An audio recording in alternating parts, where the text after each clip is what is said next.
वंचित बहुजन आघाडीच्या माध्यमातून रुपाली चाकणकर यांना पदमुक्त करा ही एवढीशी मागणी घेऊन आम्ही आज सुनील तटकरे यांच्या कार्यालयावर गेलो होतो. राजकीय कार्यालयावर जाण्याचा एवढाच हेतू होता, कारण त्या स्वतःहून तर काही राजीनामा देणार नाही. आपण बघितलं मागच्या एवढ्या दिवसांमध्ये त्यांनी काय तमाशा लावलाय. किमान सुनील तटकरे यांनी त्यांची जबाबदारी समजून त्या महिलेला तिथून पदमुक्त केलं पाहिजे. रेझिग्नेशन वगैरे विषय संपला, आता त्यांना त्या पदावरून खालीच खेचावं लागणार आहे. ही मागणी घेऊन शांतपणे आमच्या महिला तिथे जात होता.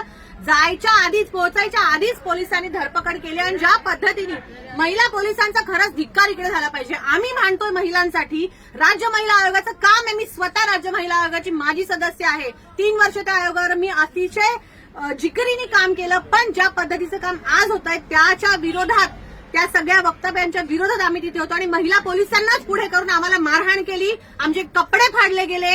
आमच्या अध्यक्ष स्नेहलताई त्यांना मारहाण केली गेली आणि त्यांच्या हातातून कंटिन्युअसली रक्त जात आहे. तरी पण अजून आम्हाला आझाद मैदानला आणले, तरी पण अजून डॉक्टर आलेले नाहीयेत. पोलीस प्रशासन, डॉक्टर आलेले नाहीये. तोपर्यंत आम्ही खाली उतरणार नाहीये. तिला काही झालं तर जबाबदार तुम्ही.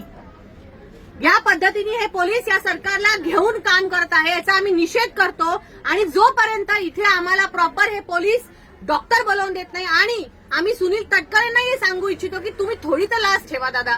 तुमची मंत्री आहे मुलगी, ती स्वतःही काम करते. तुमच्या पक्षामध्ये अनेक महिला काम करतात. महिलाच आहोत ना आम्ही, काय कुठून आतंकवादी आलो आहोत का? तुमच्याशी बोलायला येतो तर तुम्हाला नाही बोलणं करायचं, नका भेटू आम्हाला. पण ह्या पद्धतीने धरपकड करणं अतिशय चुकीचं आहे आणि याचा निषेध आम्ही करतो.